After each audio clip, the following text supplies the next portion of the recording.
Presiden Prabowo, begitu. Nah tentu pertanyaan paling menariknya kan kenapa kan gitu kan, kenapa itu. Nah sebetulnya kalau kita menganalisis situasi sosial, politik, ekonomi yang berkembang di masyarakat, siapapun saya kira bisa secara langsung merasakan memang evaluasi atau keadaan yang negatif itu memang terasa kan. Pertama misalnya kita jadi bos kan mereka. Nah ini juga yang harus diperhatikan oleh Presiden. Lantas kemudian apa yang harus dilakukan? Kalau menurut saya, cobalah menteri-menterinya itu belajar untuk bicara ke publik, mempertanggungjawabkan apa yang sudah diutarakan. Jangan kemudian jarang muncul, nggak pernah muncul, begitu muncul semua laki-laki dianggap Gatot Kaca kan, taruh gerbong belakang gitu semua. Jadi kan ini kadang-kadang gini juga, kok gini banget ini pemerintahan. Jadi banyak sekali hal-hal yang memang sudah coba dilakukan oleh Pak Prabowo. Hanya memang komunikasinya tuh kurang oke. Perang kognitif gitu ya, dengan publik menjelaskan, kan bukan perang. Publik ingin melihat bahwa negara hadir ya, bukan hanya memberikan program tapi ikut menjelaskan. Nah, catatan ini memang sinergi dengan riset resesi yang sempat kita rilis, Bang, bahwa dari kata kunci Prabowo Subianto yang waktu itu yang ada 320 juta sekian terpaan, ini yang berkaitan dengan para menterinya kurang dari 20%. Ya, nah, angka-angka ini kan sebenarnya jadi catatan, Bang.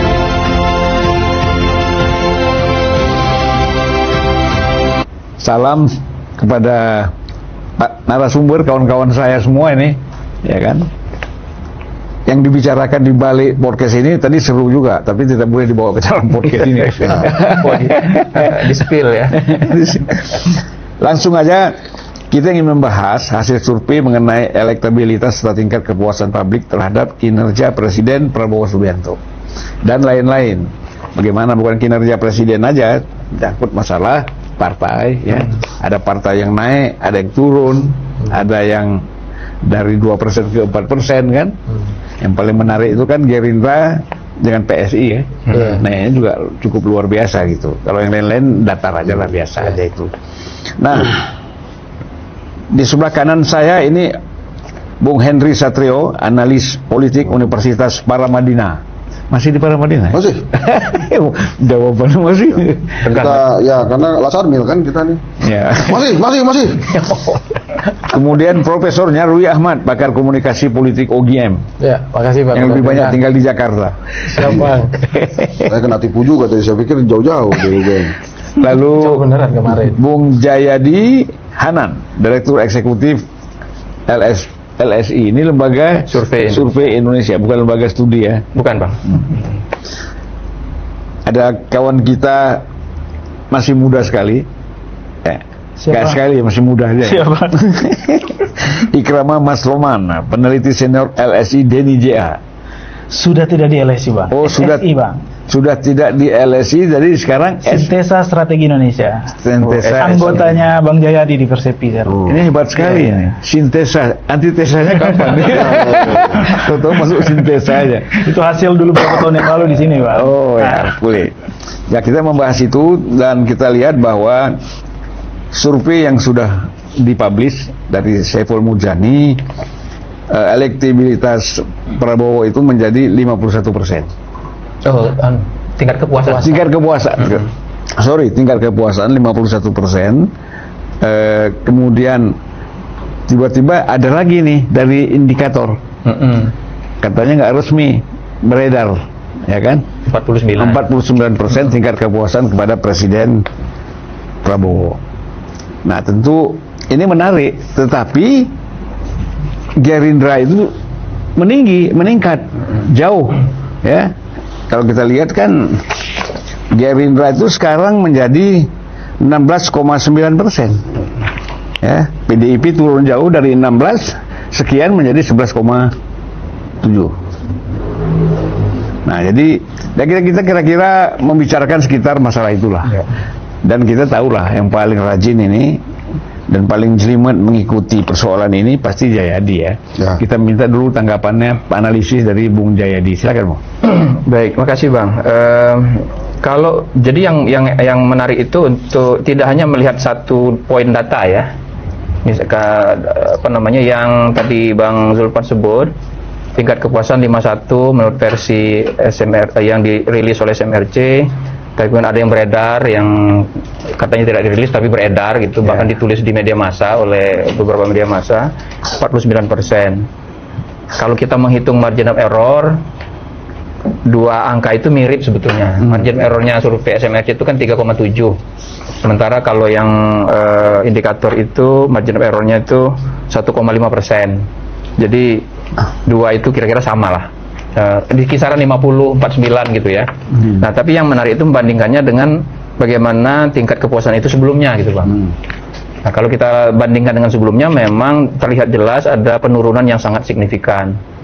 Kalau kita lihat misalnya Januari 2025, itu kan ada survei paling tidak 3 lembaga tuh waktu itu, Indikator, LSI, kemudian Kompas. Itu sampai 81 kan. Jadi kalau kita lihat dua titik itu terjadi penurunan sangat tajam. Itu artinya ada evaluasi yang cenderung negatif dari masyarakat kepada presiden dan pemerintahannya. Itu satu. Yang kedua, angka tingkat kepuasan 51 itu kalau untuk standar Indonesia termasuk kategori rendah. Gitu. Kalau Jokowi dulu paling rendah berapa? Jokowi pernah di bawah 50, 49 kalau nggak salah, tapi itu Juni 2015. Setelah itu nggak pernah. Juni 2015 itu penjelasannya satu aja, karena Jokowi menarik subsidi BBM. Meskipun tidak seluruhnya, tapi sebagian besar ditarik sehingga harga menjadi sangat meningkat. Tapi setelah itu dia nggak pernah 50-an. Ya rata-rata 65 sampai 70-an di periode pertama, di periode kedua mirip tapi sempat mencapai 80-an gitu. Jadi memang kalau kita bandingkan Pak SBY pernah juga di bawah itu, tapi tidak jarang dapatnya 50-an itu atau di bawah 50. Jadi kalau lihat dari sisi dari angka 80 ya kalau Prabowo. Ya, dari 81 pada Januari 2025 menjadi 49 atau 51 di 2 tahun kemudian lah ya, hampir 2 tahun. Itu saya kira sangat signifikan tuh penurunannya. Berarti kan ada hal-hal yang harus bisa menjelaskannya gitu kan, mengapa begitu. Lalu soal partai, tadi Abang sebut juga kan Partai Gerindra meninggi gitu. Memang kalau dibandingkan dengan perolehan suara Partai Gerindra 2024 itu kan di kisaran 12% ya, 2024 itu. Sekarang kalau di indikator itu sekitar 19%, di SMRC itu sekitar 15 lah ya gitu ya. 16,9. Sekitar 17. Itu juga mirip lah. Memang meningkat, tapi biasanya partai petahana itu jauh lebih tinggi dari itu biasanya, Bang. Maka kalau di tahun 2025 pada Januari itu Gerindra bahkan di atas 30. Jadi meskipun dibandingkan dengan pemilu 2024 Gerindra itu meningkat, tapi kalau lihat trennya Gerindra juga mengalami penurunan. Seperti PDIP kemarin lah ya. Sama lah, sejalan dengan penurunan yang dialami oleh Presiden Prabowo.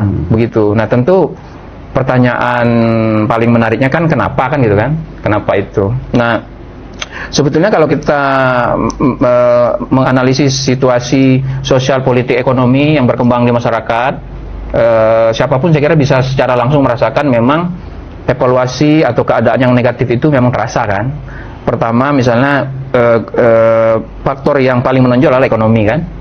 Ekonomi itu 3 bulan terakhir misalnya dari segi inflasi itu 3 bulan terakhir itu naik dari sekitar 2,4 menjadi 3,4 sekarang. Bulan Juni ya, Juli belum, saya nggak tahu Juli. Jadi itu naik. Kemudian harga rupiah juga melemah ya, rupiah melemah. Kemudian evaluasi masyarakat terhadap keadaan ekonomi di survei itu juga terlihat sangat negatif kan. Kalau nggak salah ada 40% masyarakat menilai ekonomi mereka negatif, yang menilai positif kurang dari hanya sekitar 20%. Jadi evaluasi ekonominya negatif, indikator ekonominya juga negatif. Lalu yang evaluasi terhadap keadaan politik, hukum, dan pemberantasan korupsi juga negatif. Hanya satu yang masih positif, yaitu keamanan. Tapi keamanan pun agak menurun, tetap positif tapi menurun. Jadi kalau dilihat dari sejumlah faktor itu, wajar kalau kemudian tingkat kepuasan menurun. Nah, jadi kondisi-kondisi umum. Kok yang lain adalah kebijakan. Ada 2 atau 3 kebijakan yang paling memperoleh respon negatif masyarakat belakangan. Yang tadinya positif ya, kita tahu, yaitu MBG.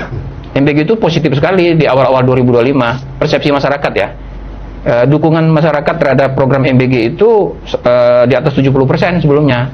Sekarang yang menyatakan puas dengan program itu cuma di kisaran 20-30% saja. 60% menyatakan tidak tidak puas. Tingkat dukungannya juga sudah terbalik. Yang mendukung jauh lebih sedikit dibandingkan yang tidak mendukung. Jadi padahal ini kan salah satu program yang paling diunggulkan oleh pemerintah. Itu jadi evaluasinya negatif. Yang satu lagi KDMP kan, Koperasi Desa Merah Putih.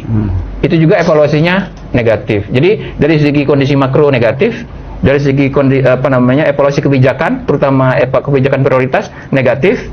Nah, ditambah beberapa hal yang bisa kita kategorikan hal-hal yang non fundamental, yaitu komunikasi kebijakan dan komunikasi politik secara umum. Kan komunikasi kebijakan misalnya ada banyak kebijakan yang menurut para ahli kebijakan terlihat tidak jelas gitu, ujuk-ujuk ya, kemudian prioritas dan dasar pemikiran juga tidak jelas, tahu-tahu ada gitu ya. Yang belakangan sedang jadi polemik adalah soal pendirian Universitas Republik Indonesia misalnya, yang katanya akan mendirikan 10. Itu juga dari sisi bagaimana itu dikomunikasikan ke masyarakat, kebijakan itu juga cenderung menjadi polemik sehingga dia negatif. Apa mungkin yang maksud prosedural ya? Prosedurnya ya? Iya, prosedur juga idenya segala macam itu yang menjadi persepsi negatif masyarakat. Lalu komunikasi politik secara umum ya, baik dari presidennya maupun dari para pembantu presiden yang seringkali dikritik oleh para ahli komunikasi politik seperti Bang Hensat dan Profesor Nyarwi ini. Jadi kalau kita lihat sejumlah faktor itu yang cenderung memang negatif, saya kira memang wajar kalau terjadi penurunan tingkat kepuasan, Bang.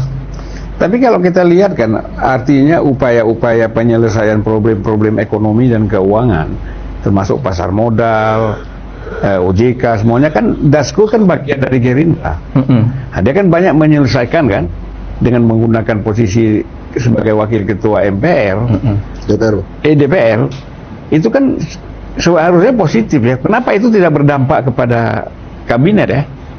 Ya karena yang terasa oleh masyarakat kan yang real. Misalnya ada upaya untuk menstabilkan rupiah terhadap dolar kan. BI misalnya menaikkan BI rate sampai berapa kali gitu kan, 5,75 terakhir yang kita dengar itu.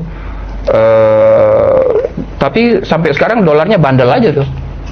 Hari ini saya cek masih 18 kan? Iya. 18 lagi gitu. Sempat turun sedikit 17.900 beberapa waktu lalu, sekarang balik lagi.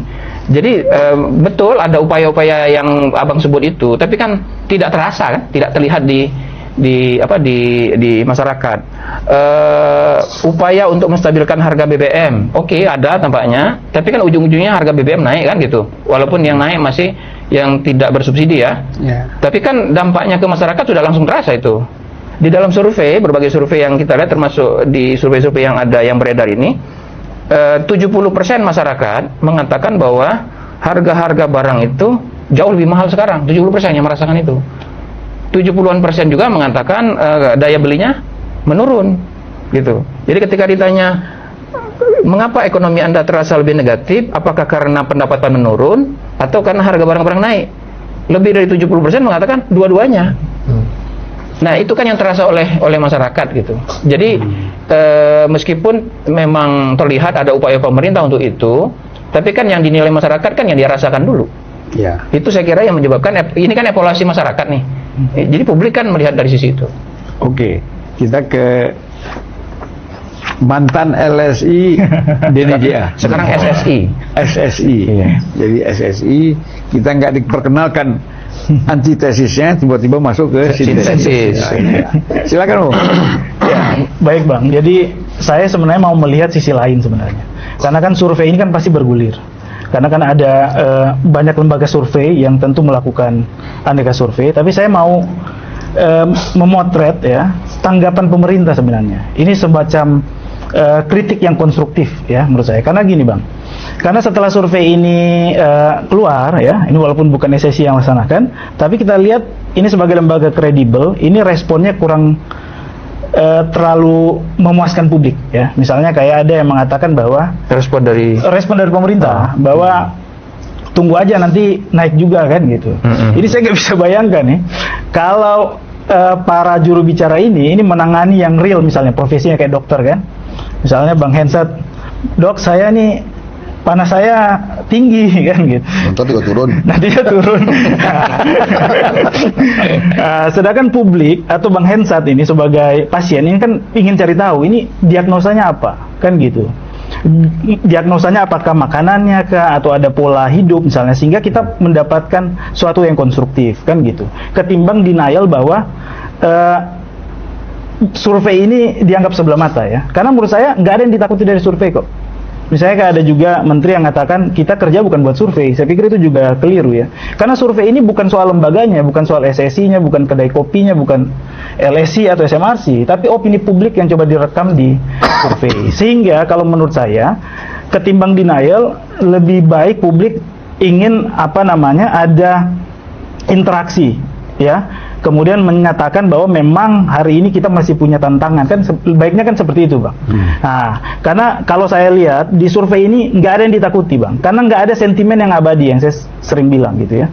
Kemudian persepsi publik itu kayak survei ini kan ibaratnya kalau dinamika politik pemerintahan itu video, Bang, panjang, survei ini hanya foto, Bang. Dia hanya memotret di tanggal tertentu, periodisasi tertentu. Artinya di periodisasi ini sentimen publiknya atau opini publiknya seperti itu, bahwa ada misalnya ada penurunan ya dukungan. Tapi kan ini nggak berlaku abadi kan gitu. Nah, yang paling penting adalah merespon ini. Nah, kalau catatan tadi memang kalau saya baca juga surveinya, memang tantangannya di ekonomi, Bang. Nah, di ekonomi termasuk yang berhubungan dengan basic need publik lah, termasuk energi, dan semestinya kan ada upaya-upaya seperti kemarin kan juga terbukti berhasil ketika BBM non subsidi nggak dinaikkan kan juga publik nggak terlalu. Nah, kemudian misalnya kayak salah satu catatan dari Bang Jayadi tadi soal daya beli ataupun misalnya kebutuhan bahan pokok yang meningkat ya, kan ada juga jawaban dari, saya pikir bagus juga, bahwa inflasi ini masih, walaupun ada kenaikan, masih terkendali dan kenaikannya tidak lebih cepat dari beberapa negara di regional kan. Nah, tinggal disampaikan bahwa yang lagi dihadapi apa, kemudian publik juga harus diajak dialog kan gitu, ketimbang polanya defensif ini, Bang, ya kan? Istilahnya kan perang kognitif gitu ya, dengan publik menjelaskan, kan bukan perang. Publik ingin melihat bahwa negara hadir ya, bukan hanya memberikan program tapi ikut menjelaskan. Nah, catatan ini memang sinergi dengan riset SSI yang sempat kita rilis, Bang, bahwa dari kata kunci Prabowo Subianto yang waktu itu yang ada 320 juta sekian terpaan, ini yang berkaitan dengan para menterinya kurang dari 20%. Ya, nah, angka-angka ini kan sebenarnya jadi catatan bahwa ternyata bukan hanya programnya yang nggak baik, tapi disiplin koalisi minimal untuk menyamakan frekuensi percakapan, frekuensi komunikasi, sehingga pada level yang sama, sehingga publik juga merasa bahwa masalah mereka ini walaupun belum teratasi, tapi terjawab dulu. Karena kalau saya soal elektoral itu urusan nanti, tapi yang paling penting adalah menjaga optimisme publik. Jangan sampai jadi pesimis. Lebih parah lagi kalau udah skeptis atau sinis kan gitu. Nah, kita kan nggak ingin ada di arah sinis ya, karena kita ingin negara juga stabil, sehingga ini kan masih ada menjelang 2 tahun ya. Artinya 3 tahun ini kan survei bisa jadi alarm gitu, Bang, sinyal gitu ya. Nah, tinggal kita nih kalau ada alarm kayak mau bangun pagi ini kita bangun matiin alarm atau kita bangun mandi kan untuk memperbaiki, untuk mulai beraktivitas kan. Saya pikir survei ini nggak boleh dimusuhi, ini dia mitra, mungkin pilar demokrasi ya, Prof ya, dalam menjadi penyangga pemerintahan, saya pikir gitu, Bang. Ya, saya ke Bung Hensat ini karena tadi kan bicara alarm, ya kan? Ada alarm melalui survei kepada pemerintah, mengingatkan kan harus melakukan sesuatu. Bukan, tadi kan dibilang bukan mendenial itu kan. Nah, sekarang Bung Hensat, apa yang harus dilakukan ini pasca alarm ini? Sebetulnya kan kalau saya pribadi nggak terlalu kaget dengan angka 51% ini, karena jauh-jauh hari banyak ekonom kan sudah mengatakan bahwa kelas menengah di Indonesia itu berkurang 13 juta katanya. Program-program Pak Prabowo sedikit sekali yang menyasar kelas menengah atas. Program-program Pak Prabowo ini semuanya untuk menyenangkan kelas bawah, kelas akar rumput. Jadi kalau kemudian hasilnya 51% saja yang positif atau puas, saya kebayang 51% itu mungkin kurang lebih adalah kelas menengah bawah, atau dapat dikatakan adalah kelas-kelas bawah, kelas yang menerima BLT, kelas yang menerima bansos, yang menerima MBG gitu ya, dan memanfaatkan berbagai beasiswa gitu, atau termasuk ya sekolah rakyat dan lain-lain. Jauh-jauh hari sudah dikatakan juga oleh para ekonom bahwa ekonomi keluarga ini stagnan. Jauh-jauh hari kita sudah mendapatkan sinyal tentang rohali dan rohana. Rombongan jarang beli, apalagi lah itu. Rombongan hanya nanya. Hanya nanya-nanya ya. Jadi sebetulnya semua simptomnya itu sudah ditunjukkan. Dan kemudian berbagai ahli-ahli di Indonesia, not to mention Nondo Ireng yang disampaikan oleh Pak Prabowo, walaupun saya paham dia bercanda, tapi tetap aja pasti terjadi pergolakan lah itu. Sudah sering Karena dikatakan, presiden yang ngomong, karena presiden yang bicara. Saya sudah berkali-kali mengatakan kalau ditanya Henry Satrio, maka top 3 masalah terbesar di Indonesia adalah ekonomi, hukum, dan komunikasi. Ekonomi sempat ada optimisme yang tinggi pada saat Purbaya menjadi Menteri Keuangan. Kata-kata Purbaya yang mengajak tajir bareng-bareng itu membuat kelas menengah membuncah. Oh, ini dia nih Menteri Keuangan yang luar biasa. Tapi seiring berjalannya waktu, nampaknya baris promises just promise gitu. Janji tinggal janji gitu. Kita menunggu semua. Ini apa yang gebrakan-gebrakan dilakukan oleh Pak Purbaya. Walaupun tetap saja ada kata-kata tunggu dan tunggu, ya kita sabar-sabar aja. Tapi kalau kemudian hasilnya kepuasan menjadi rendah, ya jangan marah-marah juga. Yang kedua tentang hukum, ya. Baru saja kita ditunjukkan rupanya Indonesia Emas 2045 itu ada saingannya, yaitu Indonesia Emas 74 kilo. Kan yang muncul beberapa hari lalu itu kan juga menggoncangkan pasti. Jadi simptomnya itu semua sudah terlihat pada saat 51%. Menurut saya harusnya pemerintah lebih peka dengan rasa aja. Kita ini kan sebagai manusia kan ada rasa kan yang bisa kita gunakan. Saya aja sebagai rakyat juga merasakan itu. Jadi nggak perlu defensif, tapi lebih merasakan aja apa yang ada di masyarakat. Yang ketiga, komunikasi. Ini untuk kali pertamanya komunikasi ini menjadi problem karena ada gap quality antara presiden dengan pembantunya. Tadi Bang Zulfan mengatakan Dasko. Bang Dasko iya, tapi dia nggak bisa berbuat apa-apa karena dia ada di legislatif. Bukan eksekutor. Iya, bukan eksekutif. Jadi sekuat-kuatnya Bang Dasko menenangkan pasar misalnya, selama kemudian eksekutor di eksekutifnya tidak kuat, ya maka akan galau juga. Ya. Misalnya tiba-tiba ada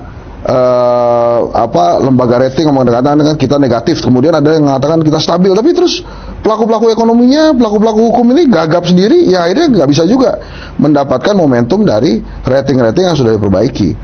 Kemudian tadi saya katakan lagi ada gap quality dan gap komunikasi menurut saya. Banyak yang mengatakan bahwa Pak Prabowo ini nggak bisa komunikasi dengan menterinya, atau menterinya tidak bisa komunikasi dengan Prabowo. Yang justru saya duga, jangan-jangan menteri dirjen itu kalau ketemu Pak Prabowo pegang burung semua, diam semua, nggak berani bicara. Padahal ada sarangnya, nggak mungkin lepas. Iya, gitu. Takut gitu menyampaikan apa yang disampaikan. Sehingga apa? Kalau kita sadari, ada orang yang namanya Teddy Indra Wijaya, yang tadinya diam-diam aja, bahkan kita pikir kok seskap diam aja, kemudian tiba-tiba lancar bersuara, pasang badan untuk para menterinya Pak Prabowo untuk di berbagai hal yang sebetulnya bukan concernnya dia. Dino Patijalal bersuara, Menteri Luar Negerinya diam, tuh dia yang bersuara. Menteri Pendidikan lagi diserang misalnya, atau dipertanyakan, kenapa anggaran MBG masuk ke anggaran pendidikan, nggak bicara, Teddy lagi bicara. Kemudian Menteri Maman lagi bicara, ditanya lagi nggak bisa jawab, Teddy yang sabar, pokoknya ada. Nah, tapi kemudian wah ini Teddy terlalu offside nih. Saya menilai jangan-jangan justru Teddy sedang menerjemahkan apa yang diinginkan oleh Prabowo. Pasang badan buat menteri-menterinya. Menteri-menterinya ini mestinya terima kasih sama orang yang namanya Teddy. Kalau enggak, benar-benar kosong komunikasi pemerintah. Pemerintah melakukan perbaikan-perbaikan jelas. Dipilihlah orang-orang yang katanya kompeten di bidang komunikasi. Hasilnya begitu juga. Lawan mahasiswa, mahasiswanya diintimidasi. Ngobrol sama ini, bicaranya lain lagi. Segala kepala babi lah waktu itu disebut-sebut. Dan terus kemudian boleh dong pemerintah ngeritik masyarakat. Jadi kayak gitu-gitu yang akhirnya membuat masyarakat juga akhirnya antipati. Puas nggak ya? Nggak puas lah. Tapi kalau menurut saya, kecurigaan saya Bang Zulfan, ini tolong dikoreksi juga Bang Jayadi. Saya menduga ketidakpuasan terjadi untuk kelas menengah dan kaum terdidik. Karena memang banyak program Prabowo yang kali ini menyasar masyarakat kelas bawah. Jadi pada saat dilakukan survei, ya pasti kelas menengahnya back off. Nah, tapi kan begini juga ya, dalam vote getters atau pemilu itu memang kelas menengah memang tidak terlalu banyak, sekitar 18-19%. Tapi suaranya memang bisa mempengaruhi kelas bawah karena rata-rata jadi bos kan mereka. Nah, ini juga yang harus diperhatikan oleh presiden. Lantas kemudian apa yang harus dilakukan? Kalau menurut saya, cobalah menteri-menterinya itu belajar untuk bicara ke publik, mempertanggungjawabkan apa yang sudah diutarakan. Jangan kemudian jarang muncul, nggak pernah muncul, begitu muncul semua laki-laki dianggap gatot kaca kan, taruh gerbong belakang gitu semua kan. Jadi kan ini kadang-kadang gitu juga, kok gini banget ini pemerintahan. Jadi banyak sekali hal-hal yang memang sudah coba dilakukan oleh Pak Prabowo, hanya memang komunikasinya tuh kurang oke. Berapa banyak sih menteri yang berani menghadapi publik gitu? Misalnya Kementerian Industri, kan manufaktur kita turun. Padahal kan kalau mau menjaga lapangan pekerjaan, manufaktur kita harus naik lah. Tapi kan ini belum ada apa-apa. Sekalipun belum pernah ngomong. Nah, itu belum pernah ngomong sama sekali. Jadi harusnya juga dijelaskan. Yang namanya Menteri Komdigi, oke, dia buat PP Tunas. Tapi apa kemudian hal-hal yang disampaikan terkait menjaga keuangan keluarga yang ada kaitannya dengan pinjol dan judol gitu misalnya. Atau Menteri Agama bicara tentang apalah, kemudian macam-macam sekali. Ini menteri ada 104, 102. Yang kita lihat adalah gosip-gosip nggak menentu terus gitu. Nah, kebayang kalau misalnya Pak Prabowo punya banyak menteri, tapi jarang berkomunikasi dengan masyarakat, ya bagaimana kemudian masyarakat bisa berempati? Ini kan kalau kita pakai teorinya Pak Harto, sebetulnya simpel saja, perut rakyat aja dijaga. Nah, saya memahami juga survei gitu ya. Mungkin sebagian besar juga yang diwawancara adalah ibu rumah tangga. Nah, ibu rumah tangga ngelihat dapurnya. Dapurnya gimana? Sementara dia melihat penghasilan suaminya juga. Penghasilan suaminya ini agak-agak. Sekarang ini kan ada job hugging namanya kan. Job hugging ini adalah fenomena di mana pekerja atau karyawan yang penting kerja. Mau cuma dibayar setengah gaji, 1/4 kali gaji, 1/3 kali gaji, yang penting gua kerja deh. Daripada gua nggak kerja, ujung-ujungnya lebih susah. Kan gitu. Akhirnya udah mereka bertahan. Tapi kan otomatis penghasilannya juga berkurang. Bahkan cari tambahan lewat Grab ataupun Gojek. Nah, itu dia. Makanya Bang, menurut saya dengan hasil ini ya pemerintah ngaca aja. Kalau saya sih nebaknya memang dia akan sangat bagus di kelas menengah bawah. Maka yang kasihan itu kan demokrasi di Indonesia. Pada saat ada pemilu, ini kan begini. Presiden masih 3 tahun lagi. Saya memilih kasih kesempatan buat presiden untuk memperbaiki kondisi ini sehingga Indonesia lebih baik. Kalau kita sudah tunggu tidak bagus-bagus, nanti di 2029 evaluasi yang ultimate. Nggak usah lagi dia dipilih jadi presiden. Cuma kan problemnya adalah sejak zaman SBY, ini mohon maaf ya presiden-presiden, belum pernah ada presiden yang dalam pemilu kemenangannya tidak dibantu oleh APBN.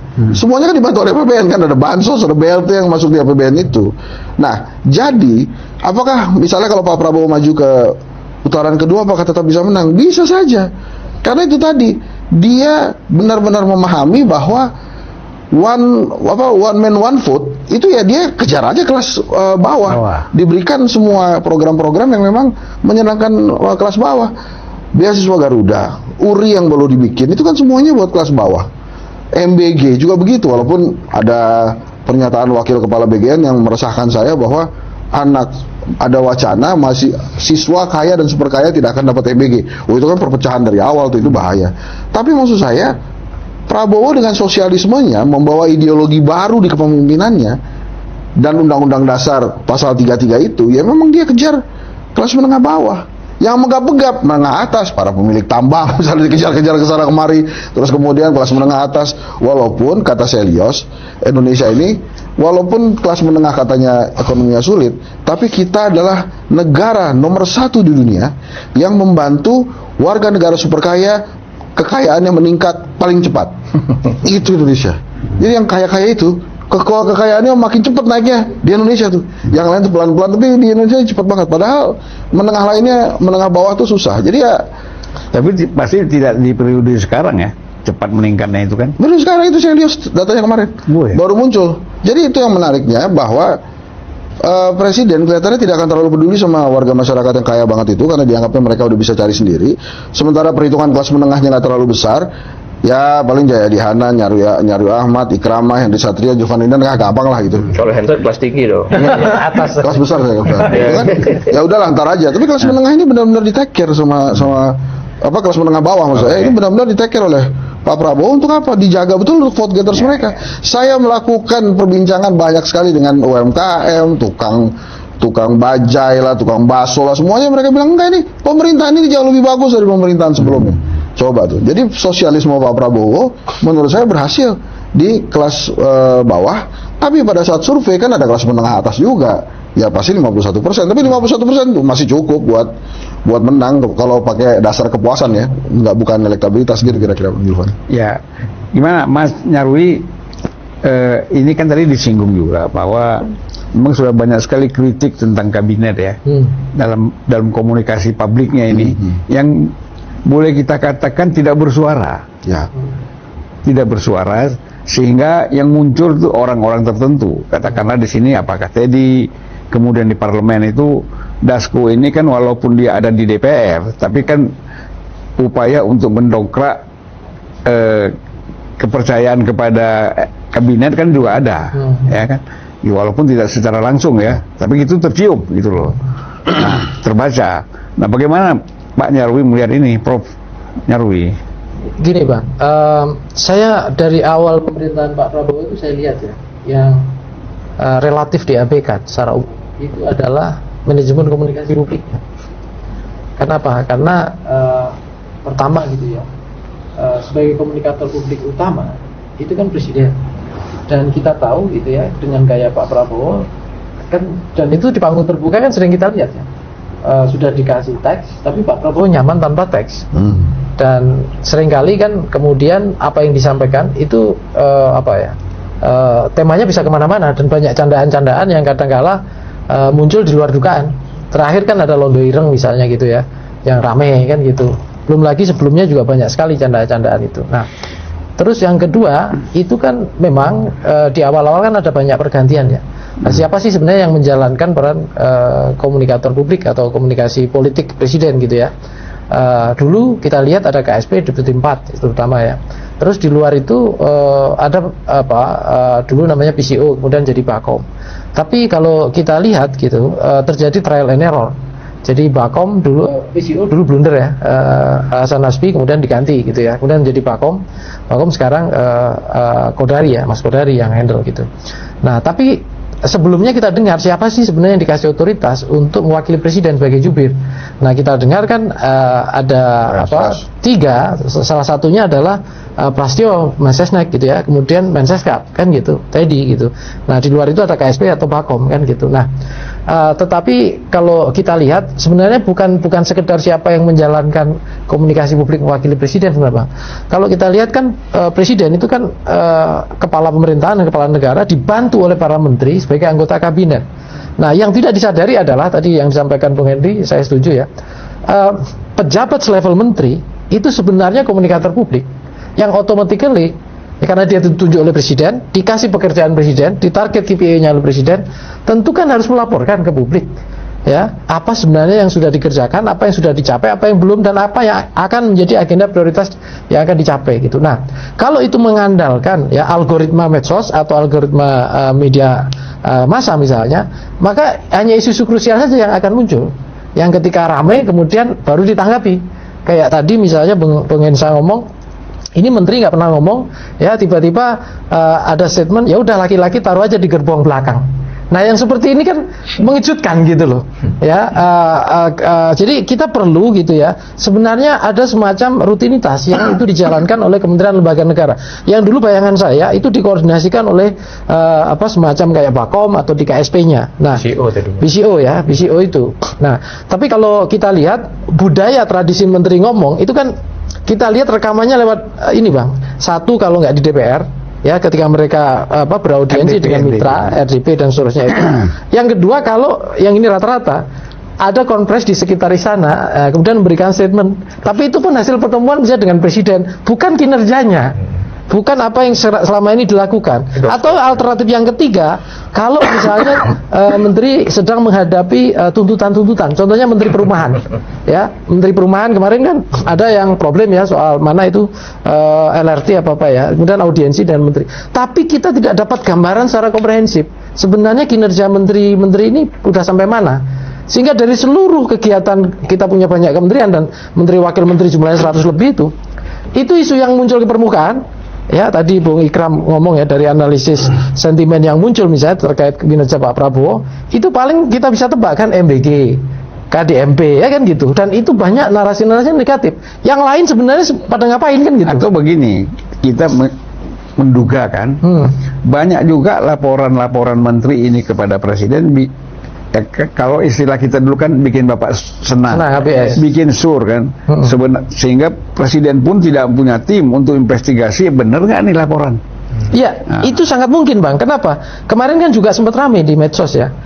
Ketika presiden melihat ada proses yang tidak jelas nih terkait dengan monopoli pengelolaan penggilingan padi ya. Ada satu penggilingan katanya bisa 2 triliun. Nah, ini kan ada yang bingung, ini 2 triliun apa 2 ton? Enggak, ini pertanyaan di medsos banyak sekali gitu. Kalau 2 triliun per penggilingannya itu kayak apa kira-kira bisa menghasilkan itu gitu loh. Nah, ini contoh ya. Sehingga saya bilang sama kawan yang punya batu bara, kau jual aja batu bara, kau beli aja penggilingan. Iya, maksud saya adalah hal-hal seperti ini. Coba bayangkan kalau report itu diberikan secara objektif, kemudian capaiannya juga terukur, nah itu akan lebih baik. Sebenarnya ada hal yang bagus Bang. Artinya gini, artinya kalau kita lihat semua negatif kan tidak objektif ya. Kemarin hari apa itu? Juli tanggal 20 atau 21 saya lupa. Presiden kan rapat kabinet ya. Dan di situ paripurna ya presiden itu. Nah, itu disampaikan Bang gambaran-gambaran besar dari capaian-capaian pemerintahan Prabowo, dan itu berbasis angka. Selama 1 jam lebih itu saya lihat apa yang kemudian dicapai, dan terlepas bahwa angka itu perlu dicek lagi. Itu kan ramenya persoalan bukan ke rapat kabinet isinya. Iya. Gibrannya nggak duduk di sebelah presiden. Nah, ini juga Bang, ini juga maksud saya gini. Kalau dalam konteks komunikasi publik itu kan, kalau kita bicara di buku saya itu saya tulis public communication untuk top leader itu harus dilihat bahwa ini ada panggung besar. Di dalam panggung ada banyak panggung, ya kan? Nah, yang tidak boleh, ya, ini kita ngomong dalam drama besar aja Bang. Nggak boleh dalam satu panggung scan itu ada 2 adegan, angle-nya 1 kan gitu. Nah, ini kan mestinya udah tahu, ya, udah bisa diprediksi kan. Walaupun presiden maparkan data-data ini oke, gitu selama 1 jam lebih, tapi kan yang kemudian disorot orang ekspresi wajah wapres dan posisi duduknya yang dengan Menko-Menko ini yang lebih ramai kan gitu. Pertanyaan kita adalah ini sengaja atau tidak? Ini sudah diantisipasi atau tidak? Mestinya idealnya presiden ngomong ini yang jadi angle dan fokus pembicaraan, topik-topik maupun isunya, bukan pada aspek ini kan gitu. Yang kemudian juga muncul kan dengan jumpa wartawan, mesej pun ditanya kan, itu gimana kok itu persoalan teknis saja kan gitu. Oh, tapi teknis kok duduknya di samping Menko kan gitu kan. Nah, ini penafsirannya kemana-mana kan gitu.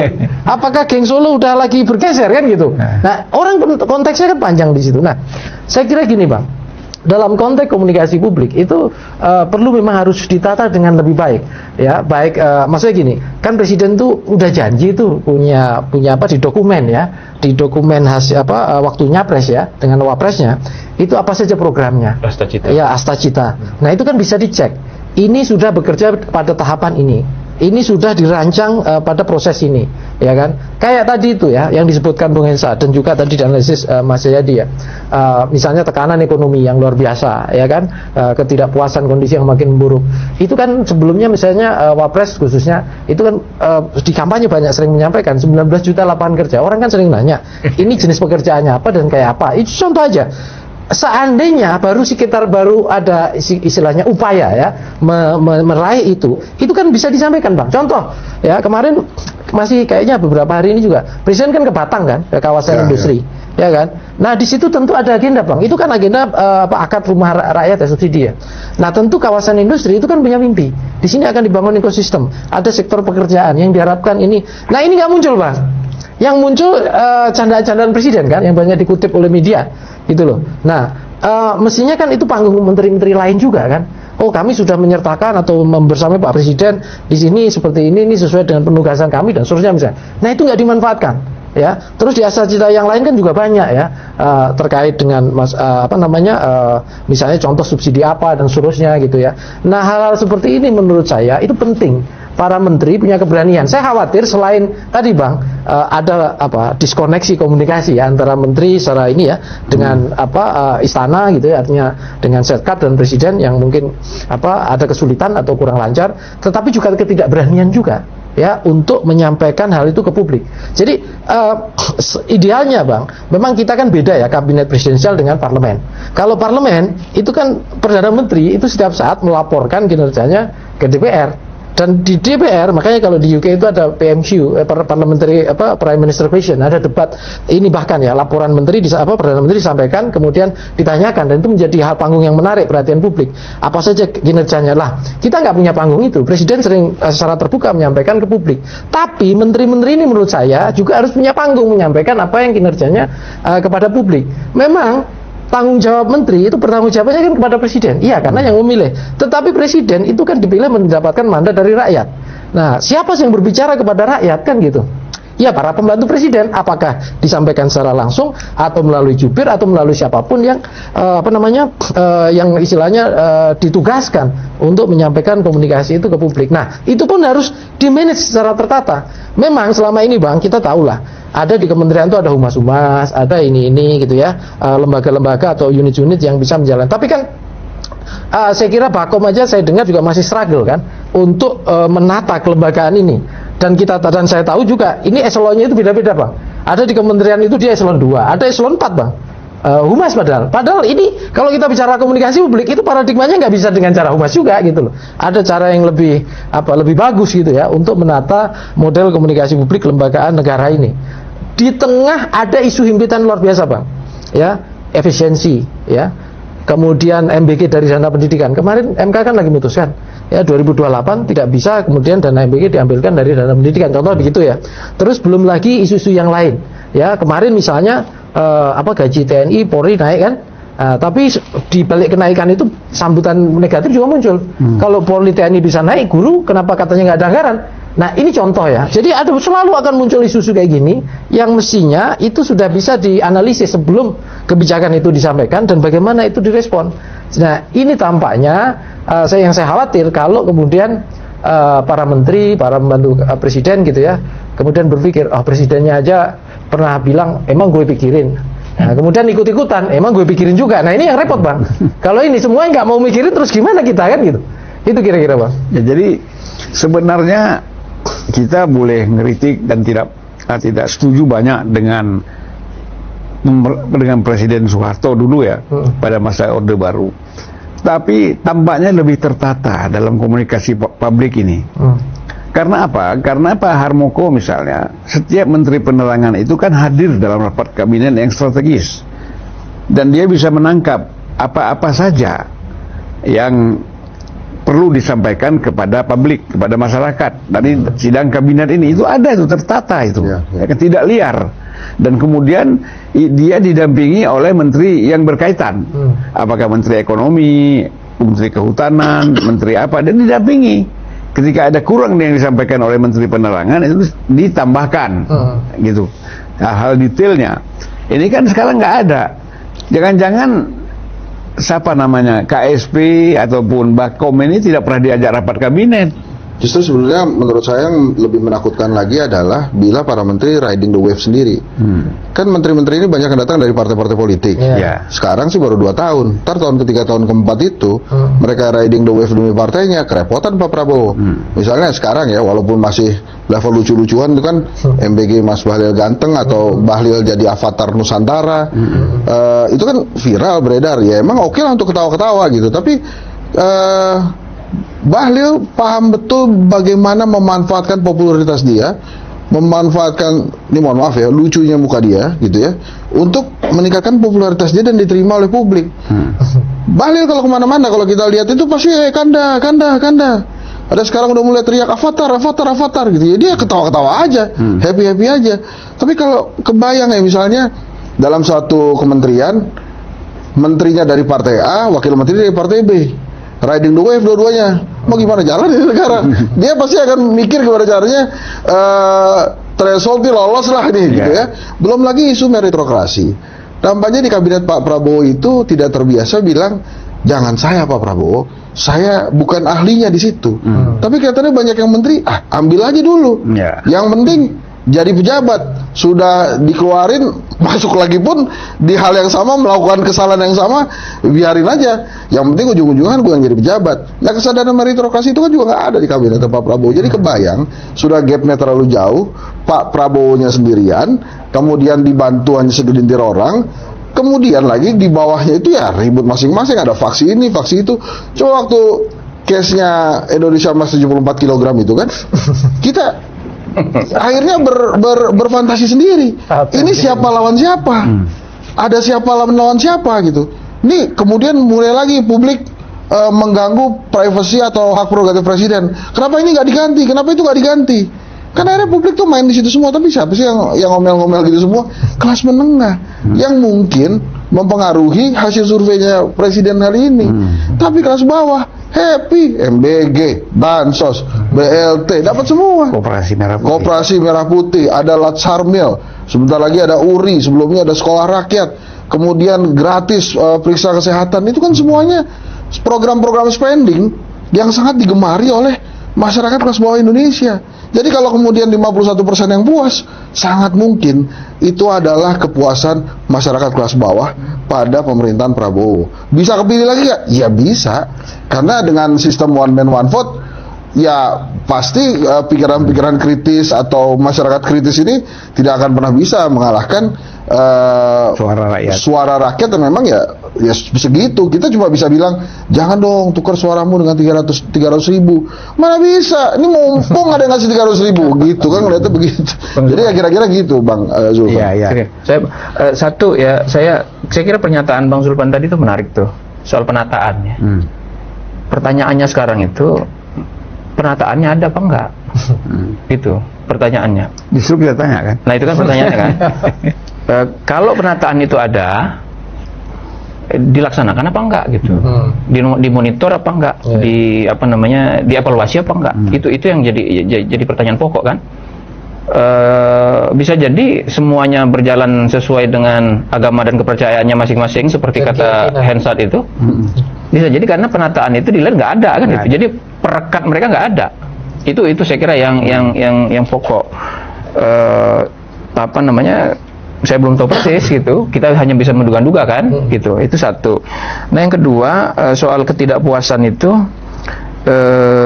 ini menanggapi dari Bang Hensat ya. Betul memang bahwa ada kecenderungan kalau kita data-data, kita breakdown data-data itu, tingkat ketidakpuasan di kalangan perkotaan itu lebih tinggi ketidakpuasannya dibandingkan di kalangan pedesaan. Tingkat ketidakpuasan di kalangan kelas menengah ke atas, misalnya yang berpendapatan makin tinggi pendapatan, tingkat ketidakpuasan itu cenderung makin tinggi. Artinya memang ada kecenderungan kelas menengah ke atas itu tingkat ketidakpuasannya cenderung lebih tinggi. Tetapi kalau kita bandingkan, misalnya tingkat ketidakpuasan di kalangan perkotaan dengan pedesaan, memang lebih tinggi di perkotaan, tapi nggak terlalu jauh bedanya. Tingkat ketidakpuasan di kalangan perkotaan, misalnya pada bulan Juli kalau kita breakdown beberapa data yang ada itu, di kisaran 48% tingkat ketidakpuasannya. Di kalangan pedesaan 43-42%, sedikit bedanya, gitu. Jadi demikian juga di kalangan kelas menengah atau yang usia. Itu memang ada kecenderungan di kalangan yang seperti milenial ya dan Gen Z yang lebih dewasa. Gen Z lebih dewasa itu sekitar umur yang masih kuliah, yang mulai bekerja atau baru kerja. Itu memang tingkat ketidakpuasannya lebih tinggi. Tetapi tidak terlalu jomplang bedanya dengan yang lain. Apa itu artinya? Itu artinya ketidakpuasan itu sebetulnya sudah meluas. Bukan hanya terkonsentrasi di kalangan kelas menengah saja, gitu. Itu warning ya. Sudah warning. Nah, apa itu? Lihat aja data SMRC itu. Kalau kita bicara soal elektabilitas Pak Prabowo kan di semi terbuka itu kan 15%. Kalah sama Ganjar. Jauh turun dibandingkan dengan bulan November tahun lalu kan itu sampai di atas 40. Turun berapa poin tuh? Turun 25 poin. Ya. Jadi kalau 15% berarti yang memilih Pak Prabowo pada saat survei dilakukan itu bukan hanya yang tidak memilih ya, itu berarti bukan hanya kelas menengah. Karena jumlah kelas bawah itu di atas 50% kan, dengan berbagai ukuran itu. Jadi ketidakpuasan sudah meluas. Dan menurut saya kalau kita lihat dari sudut pandang ekonomi masuk akal. Kenapa ketidakpuasan bisa meluas sampai ke desa-desa, sampai ke misalnya nih ini otak-atik Gatot aja ya. Di desa mungkin sudah mulai banyak ketidakpuasan terhadap KDMP. Kenapa? Dari mana dana KDMP? 21 triliunnya itu diambil dari alokasi 71 triliun dana alokasi dana desa. 21 triliun itu diambil ya, kepala desa meskipun mereka tentu tidak menyuarakannya sekarang, itu harus kita asumsikan mulai kecewa, dan juga orang-orang di desa yang terkait langsung dengan dana-dana desa itu sebagai contoh. Dan kelas menengah yang turun kelas itu makin membesar. Tadi Bung Hensat menyebut sekitar 13 juta ya.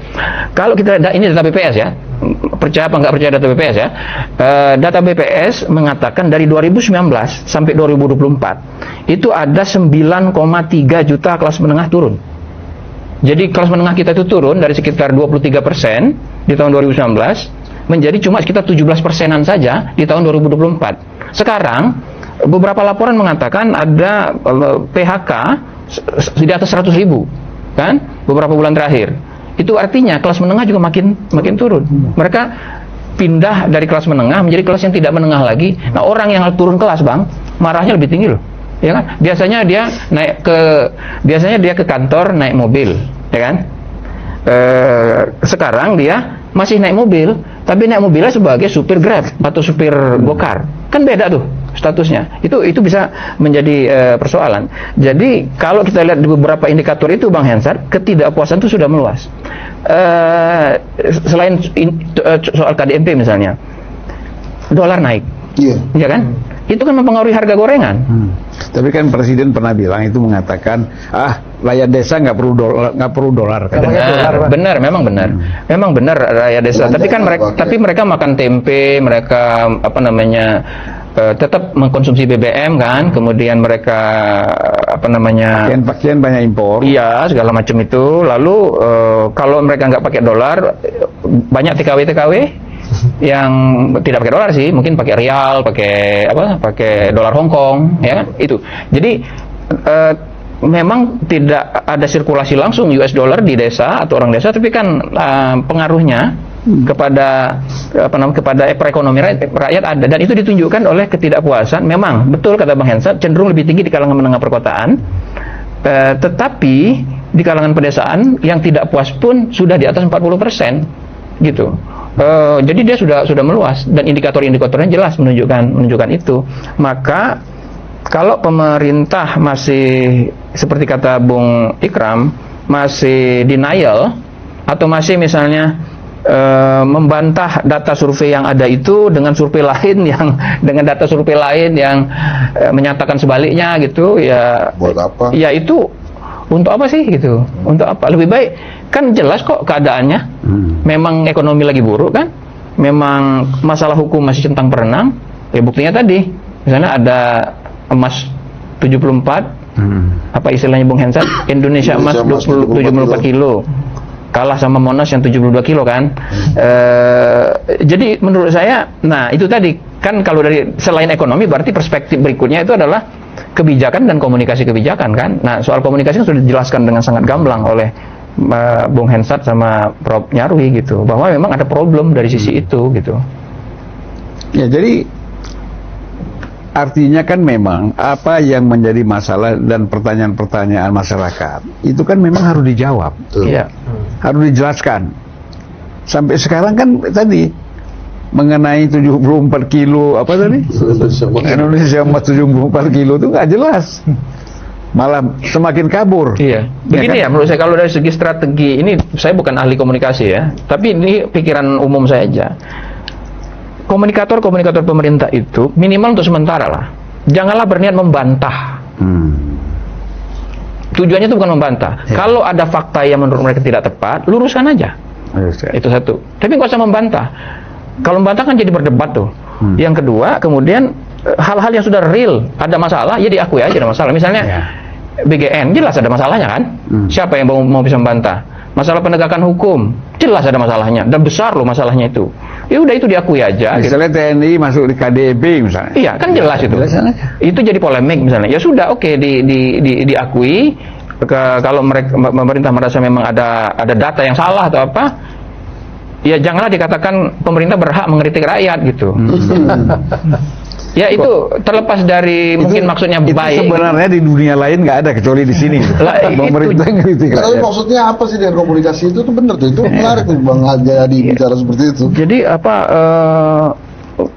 ya itu tadi saya setuju ya, problemnya itu di memang keadaan ekonomi, sosial dan politik kita, hukum kita sedang bermasalah, lagi buruk, evaluasi publik negatif, sejumlah kebijakan utama bermasalah. Kebijakan utama itu kalau kita lihat kalau kita analisis di berbagai riset survei itu memang ada 3 atau 4 kebijakan utama yang paling bisa menjadi pengungkit approval rating atau tingkat kepuasan pada presiden. Pengungkit itu bisa artinya kalau dia bisa mengungkit positif, kalau nggak bisa mengungkit jadi negatif. 1 MBG, 2 KDMP, 3 3 juta rumah, 4 sekolah rakyat.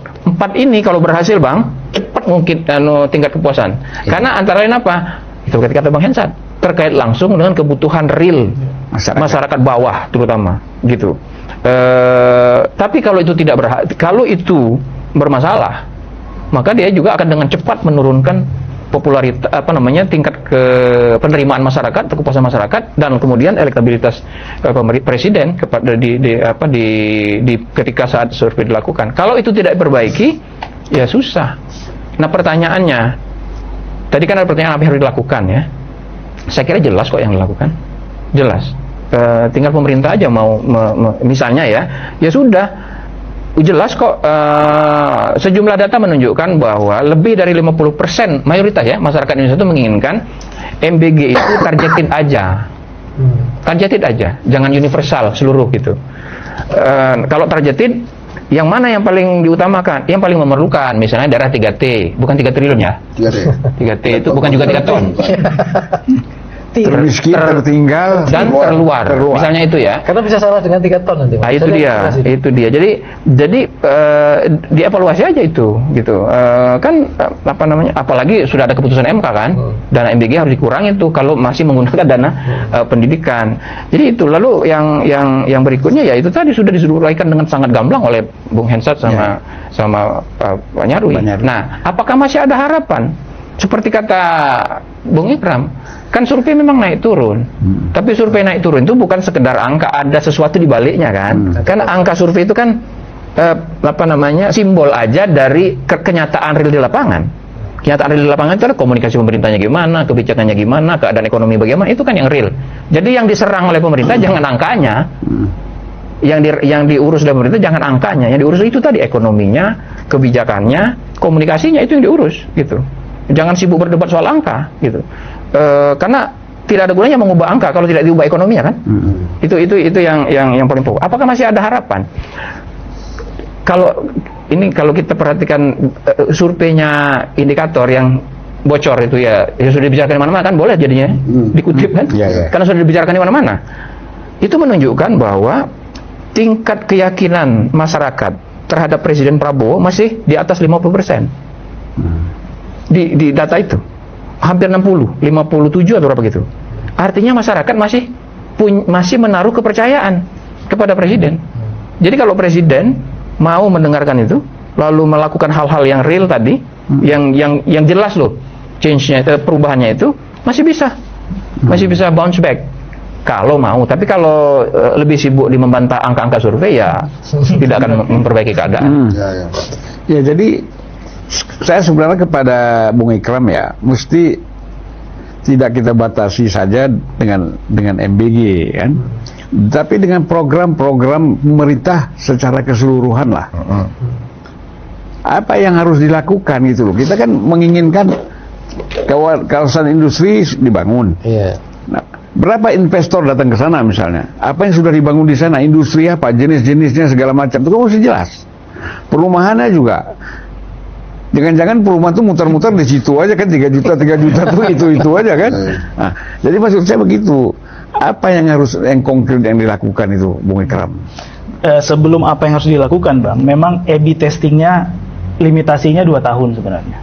Karena setelah itu kan harus lebih established ya. Mau nggak mau, publik sudah tidak lagi mempertanyakan programnya, tapi sebenarnya lebih sudah clear programnya memang adalah program yang harus dilanjutkan, cuman mereka lebih menyasar kebermanfaatannya. Karena itu catatan tadi, ini 3 SKS nasihatnya ini ke pemerintah ini kan, bahwa survei ini kalau positif, ini bisa dijadikan sebagai motivasi Bang.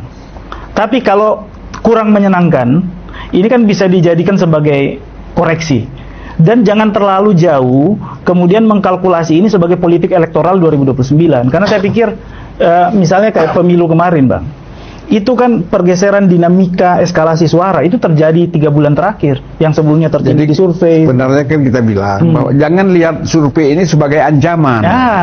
Gitu. Belanda masih jauh, Londo masih jauh kan gitu. Tapi Londo Ireng yang sudah ada katanya. Ya, Londo Ireng kan nggak punya sejarah jatuhin pemerintah. Jadi yang harus tahu kan Belanda yang jauh itu, yang masih 3 tahun. Nah, catatannya Bang kalau saya, ini kan A/B testingnya udah selesai, ini harus sampai ke fase establish, dan saya pikir Presiden sudah punya catatan bahwa 2 tahun kita sebut apa ya, fase akomodasi, kemudian di exercise programnya. Saya pikir sangat keterlaluan kalau Presiden udah nggak punya datanya. Saya pikir Presiden udah punya data, tinggal bagaimana mengevaluasi. Kalau saya pikir problemnya selain sistem, aktor memang untuk mengembalikan semangat publik, maka paling mendesak juga termasuk membenahi aktor-aktor pemerintahan. Ya, apakah nanti ada reshuffle, tentunya yang berkaitan dengan tema-tema atau segmen-segmen yang dipotret sama publik tadi kan, terkait ekonomi, terkait hukum dan ini saya nggak jumlah menterinya dikurangi. Jumlah menteri dan sebenarnya lebih ke kinerja ya Bang. Tapi kalau jumlah menteri itu kan di awal sempat disorot ya. Dan menurut saya bisa juga sebagai varian, misalnya pengurangan jumlah menteri plus pemerintah harus menyadari bahwa mereka tidak mulai lagi dari langkah awal. Karena pertama, aneka program tadi yang disebut tadi program strategis nasional, ini kan pernah diganjar sentimen positif yang sangat tinggi di awal. Ada yang 80%, ada 70%, sama kan titik pijak. Artinya publik sebenarnya punya harapan, dan apalagi kepercayaan terhadap personal kan masih cukup punya bobot tadi yang disebut Bang Jayadi kan, hampir 60% data indikator itu. Jadi kalau saya ini punya titik pijak, tapi yang paling penting adalah selain mengganti aktor, mendisiplinkan koalisi Bang. Bukan cuma di pemerintahan, juga di parlemen ya. Kemudian mendisiplinkan rumpun pemerintahan. Bukannya mereka sangat disiplin? Ini kan nggak ada yang ngomong. Memang presidennya satu orbitnya, tapi mungkin ada banyak satelit. Jadi satelit ini memang perlu didudukan. Satelit itu nggak boleh ada di aktor, di persona, tapi harus di sistem. Ya udah, kalau satelitnya di parlemen, ya udah ngurus rumpun parlemen, penguatan dalam bentuk legislasi, pengawalan, monitoring ya. Dan di pemerintahan biarkan itu berjalan, tapi memang harus ditunjuk ketua kelas ya. Kalau enggak, memang presiden yang juga harus memimpin sebagai ketua kelas, menatah gitu ya. Jadi tidak ada lagi yang menganggap menggapai presiden harus mencapai bulan-bulan tertentu dulu kan. Nah, ini harus presiden berdiri di center karena ini momentum Bang. Karena kalau di atas, kalau nggak salah tinggal 2 bulan lagi ya, ini 2 tahun pemerintahan. 20 Oktober. Nah, tinggal 2 bulan, saya pikir ini ada momentum mengembalikan kepercayaan. Pertama adalah rombak secara signifikan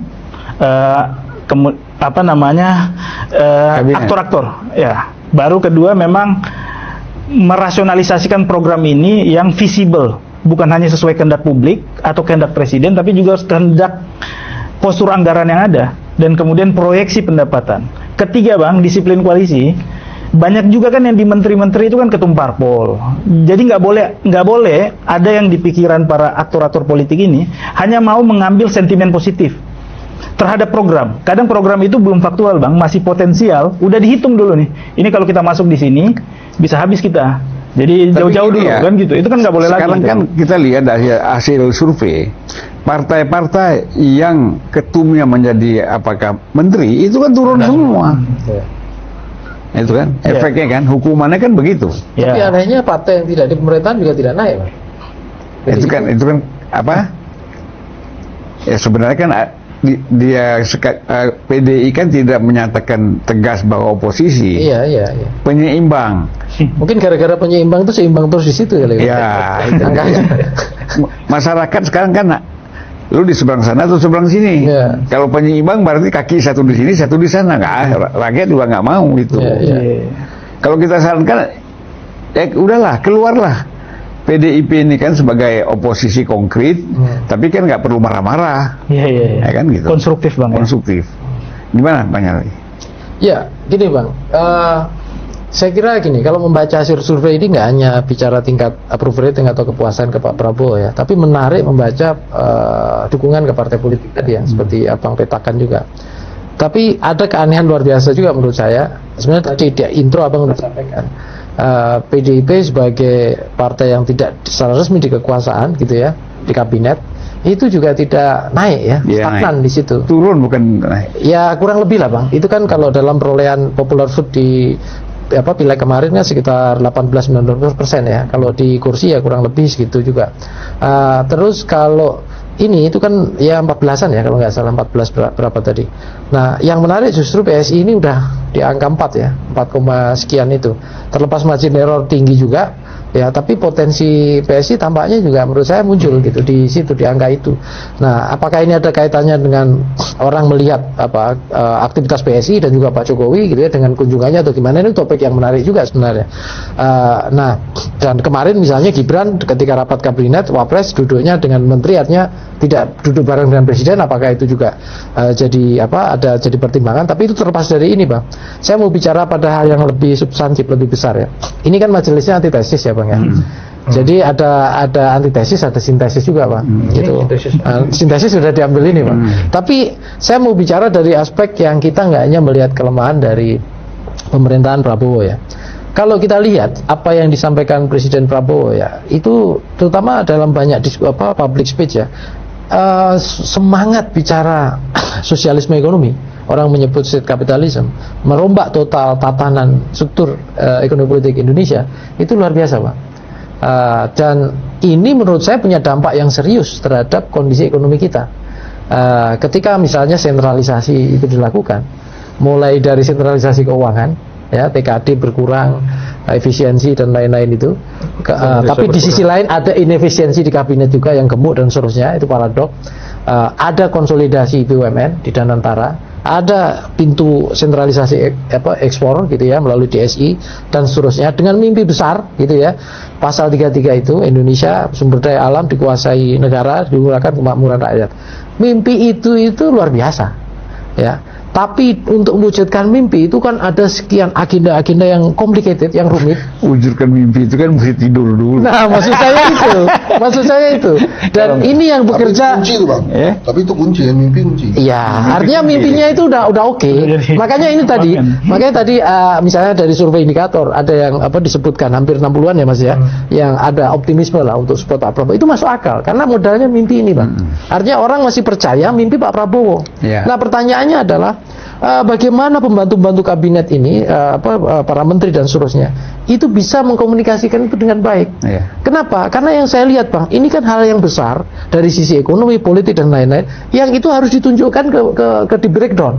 Kalau saya bukan ahli ekonomi, tapi saya juga ngajar di Fakultas Ekonomi Bang, di komunikasi publik dan seterusnya, materi mata kuliah itu. Itu kan ekonomi itu kan ada yang sangat makro, ya kan, ada meso sampai mikro kan gitu.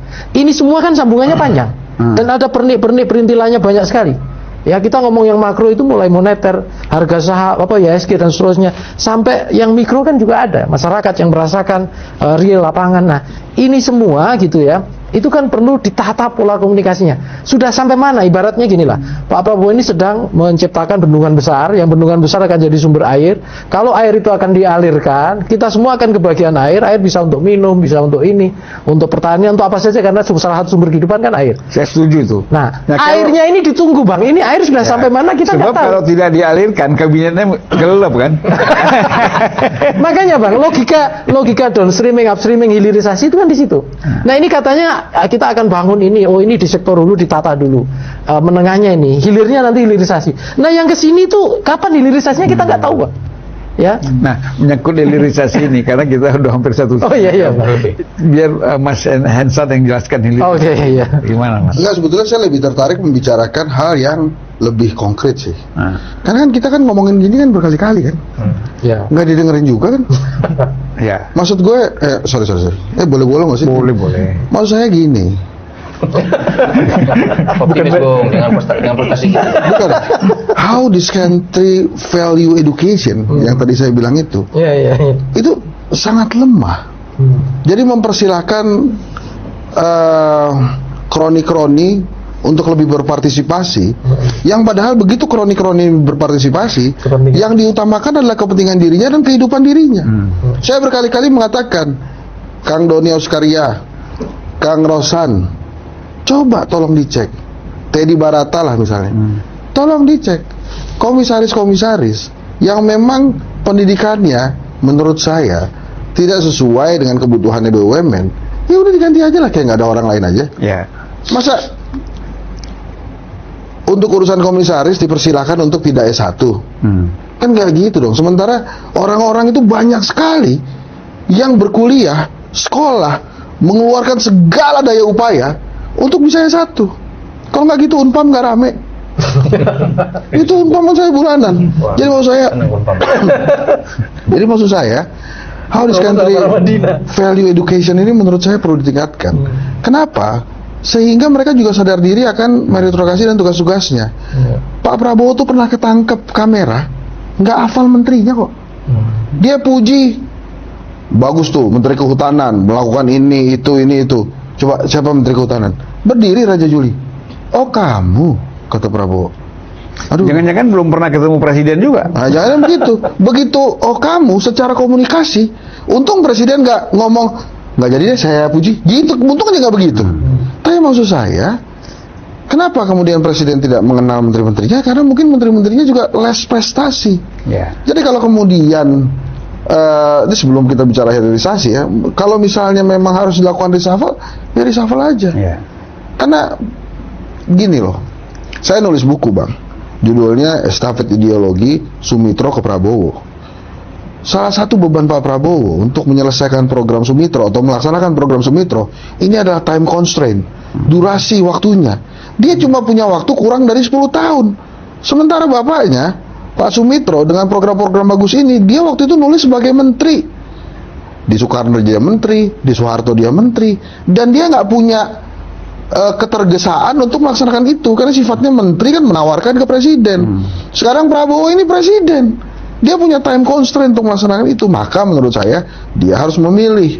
Nah yang dia pilih saat ini adalah ideologi sosialisme itu dengan Undang-Undang Dasar pasal 33. Apakah itu kemudian menyakitkan? Menyakitkan juga. Mungkin untuk beberapa menterinya mungkin belum paham juga apa maksud Pak Prabowo dengan Undang-Undang Dasar 1945. Jadi sebelum kita bicara kehilirisasi, menurut saya menteri-menteri ini harus paham dulu apa kegiatannya. Saya yakin waktu bukan yakin lah, curiga waktu retret itu mereka tuh ya kaget, bete, tapi ya udahlah daripada gak jadi menteri gitu. Jadi di pikirannya cuma semoga 2 hari lagi selesai. Begitu malam tiba, besok pagi ini tinggal besok nih.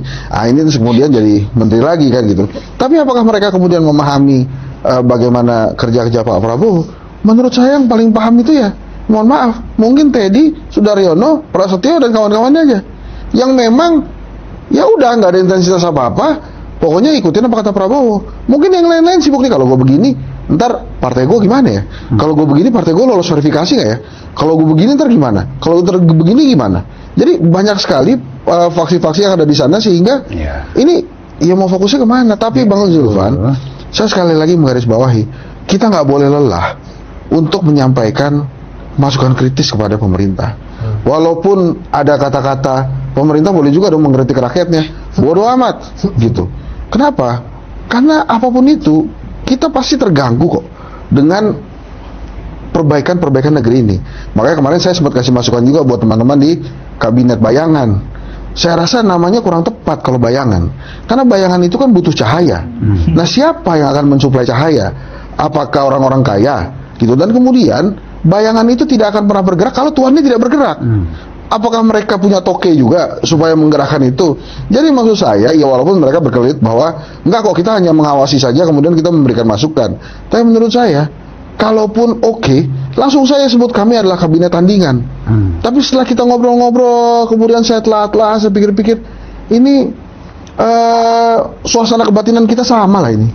Deg-degan kalau ngomong sama pemerintah itu kan. Ya. Ya itu kita ngundang Ferry Latuhin aja, diundang langsung dipanggil kantor pajak. Hey, kamu gitu. Hey, lu ngasih berapa ke Ferry Latuhin waktu podcast? Gue bilang, ya saya ini dosen Pak Pajak. Jadi saya kalau kasih orang podcast nggak kayak Bang Zulfan lah, saya kasihnya buah atau saya kasih cookies gitu. Saya jelaskan begitu. Tapi maksud saya, aduh, ya saya sih seneng dua hal saya. Yang pertama, gue sebagai warga negara, gue penuhi kewajiban gue diundang untuk melaporkan, menjelaskan sama kantor pajak, ya gue datang. Yang kedua, ternyata orang-orang kantor pajak itu nggak seserem yang gue pikir. Mereka tuh sangat profesional, baik gitu ya, dan memang bicara seperlunya dan apa adanya gitu. Aman ya? Aman. Jadi menurut saya ya udah gitu. Kan bisa diedit. Nanti besok dipanggil jadi duta pajak. Ya maksud saya banyak hal memang kita bicara seperti ini juga di sisi lain kan mereka kan juga nggak mikirin gitu. Yang mereka pikirin kan yang penting Prabowo nggak marah gitu. Gitu sih Bang. Dan Bagaimana? terbukti nggak marah ya. Terbukti nggak marah, dia happy aja katanya. Ya oke lah, saya kira masing-masing 2-3 menit ya, untuk memberikan bukan closing ya. Artinya kalau masih ada yang perlu dijelaskan, silakan, karena kita sudah hampir 1,5 jam ini. Iya. Silakan. Ya, singkat aja Bang. Sebenarnya konklusi kita tadi, sebenarnya kan masih ada harapan ya terkait pemerintahan ya. Cuman memang harapan ini akan kuat melentingnya Bang, karena pertama program populis ini kan resistensi di awal kan hampir nggak ada. Bagus lah. Nah, tinggal catatannya adalah impact ke publik. Misalnya cita-cita MBG dulu di awal kan sebenarnya menghidupkan, termasuk pasar rakyat di bawah kan gitu ya, termasuk koperasi desa. Ini kan ya harus dipikirkan bahwa bukan cuma soal bangunannya ada, tapi soal kebermanfaatan di bawah ya. Jadi jangan sampai persepsinya itu untuk media distribusi. Nah, semestinya kan jadi media untuk produksi di level desa misalnya. Nah, jadi beberapa program strategis itu saya pikir punya peluang untuk mewujudkan harapan Mr. Kodari ya, nanti juga naik kan gitu saya. Tapi kalau itu nggak diantisipasi dan hanya memikirkan secara kuantitas bukan kualitas, saya pikir kita hanya menunggu juga nih tahun depan pembicaraan kita nggak jauh dari angka-angka ini kan gitu. Ya nanti kan kita naik. Bagaimana tuh? Naik apa? Itu udah bilang sih. Begini, saya punya 2 poin terakhir lah. Satu, kalau kita perhatikan berbagai kritik ya, yang menyuarakan apa yang terjadi di lapangan itu kan terhadap kebijakan maupun terhadap tata kelola pemerintahan itu kan tidak ke jantungnya, tidak ke ide dasarnya. Seperti yang kalau memang ide dasar seperti misalnya KDMP, MBG, rumah rakyat, 3 juta rumah rakyat, itu kan idenya itu kebanyakan tidak dikritik orang idenya. Iya. Yang dijadikan persoalan adalah implementasi dan tata kelola gitu. Jadi tugas pemerintah nggak berat-berat amat sebetulnya. Perbaiki aja implementasi dan tata kelolanya gitu. Implementasi dan tata kelola itu termasuklah di dalamnya prioritas karena ada keterbatasan anggaran dan sebagainya. Itu kan gitu. Jadi memang ya tidak bisa mengerjakan semua hal, harus ada yang dipilih gitu. Kan itu memang menjadi pemerintah, menjadi menteri itu sulit karena harus punya kemampuan melakukan prioritisasi kan untuk mengambil kebijakan.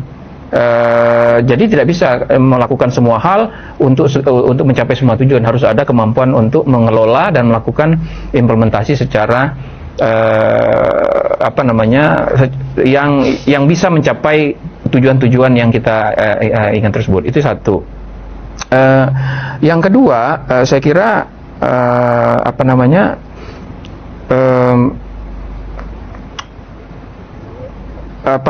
yang kok jadi saya lupa yang kedua nih, bahwa pemerintahan yang ada sekarang itu harus kembali mencoba untuk melihat bagaimana cara-cara yang terbaik untuk jangan sampai kepercayaan rakyat itu hilang, gitu ya. Nah, karena itu kan modalnya.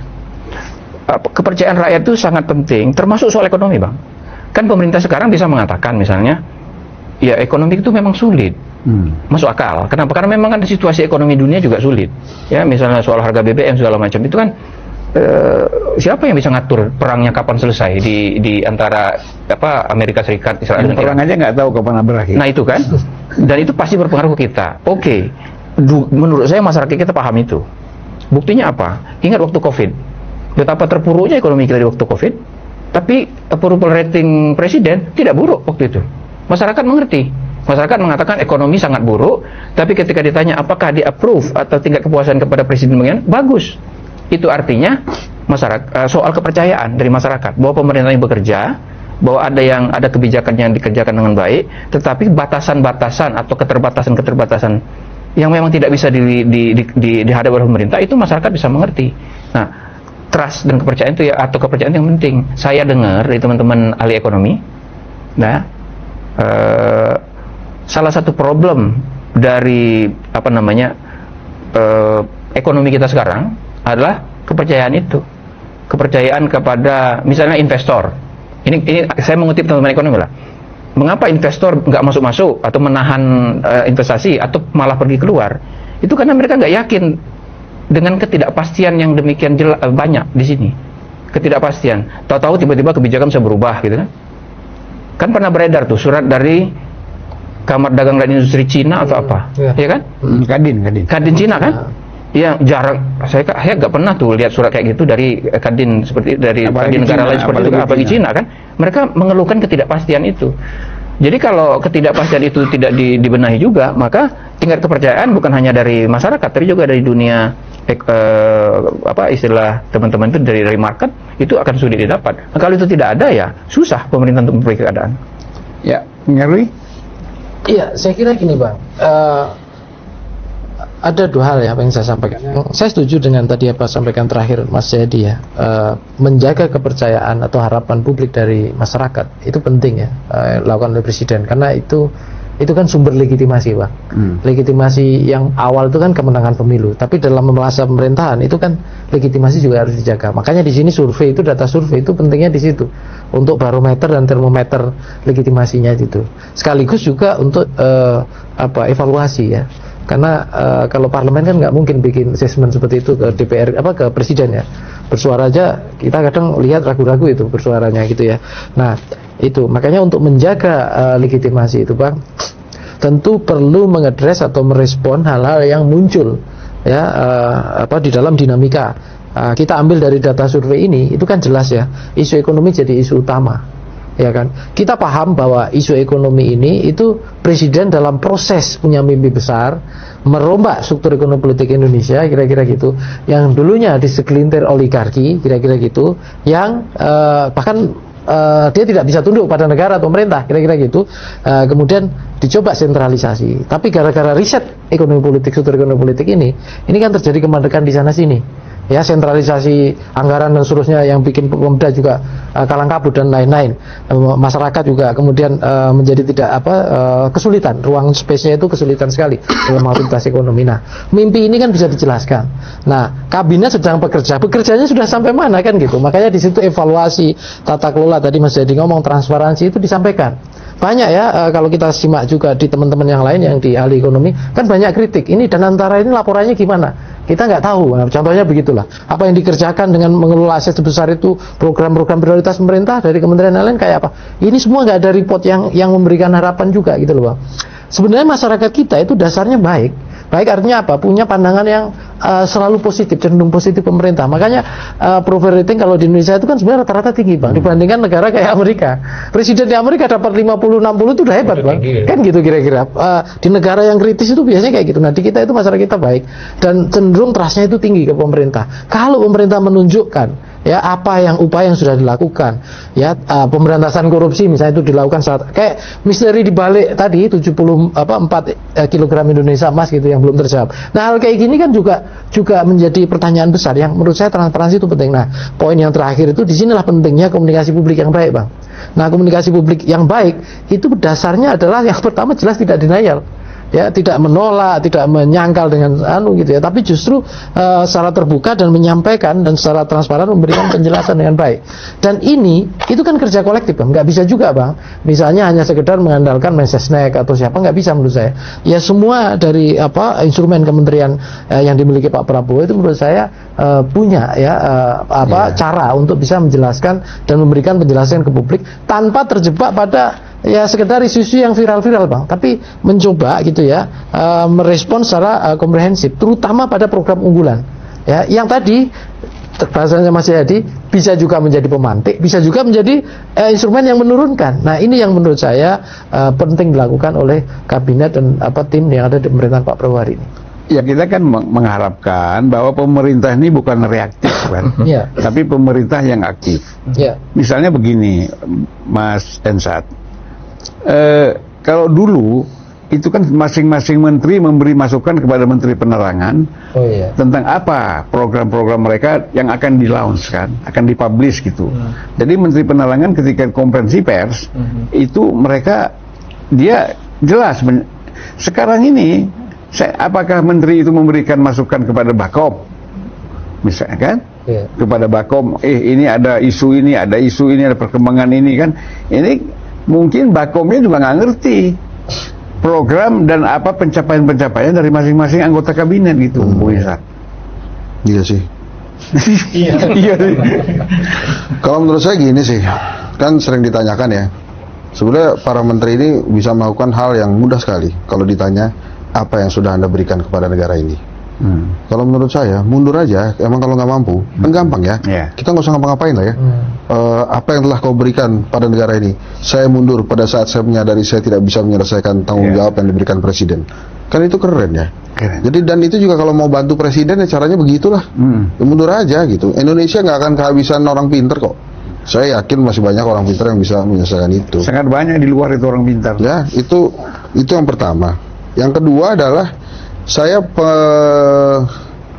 penyuka mazhab selesai nanti 2029. Jadi saya bukan orang yang pengen terjadi chaos kemudian turun di tengah jalan gitu.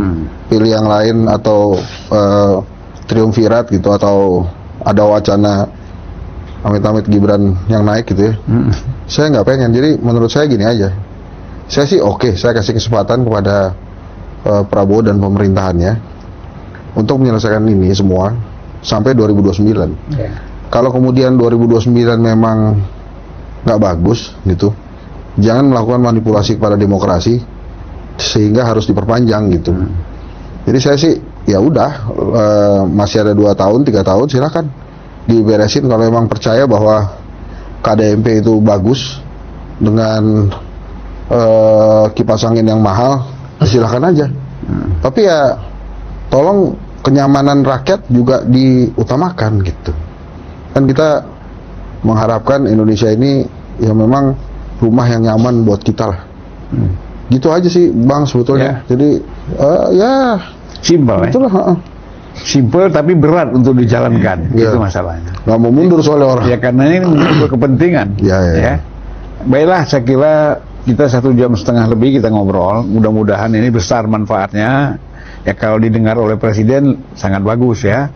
Apa yang hasil kita bicarakan ini karena kita semuanya nggak kepengen jadi menteri ini, nggak kepengen jadi pejabat, cuma jadi kepengamat aja kan.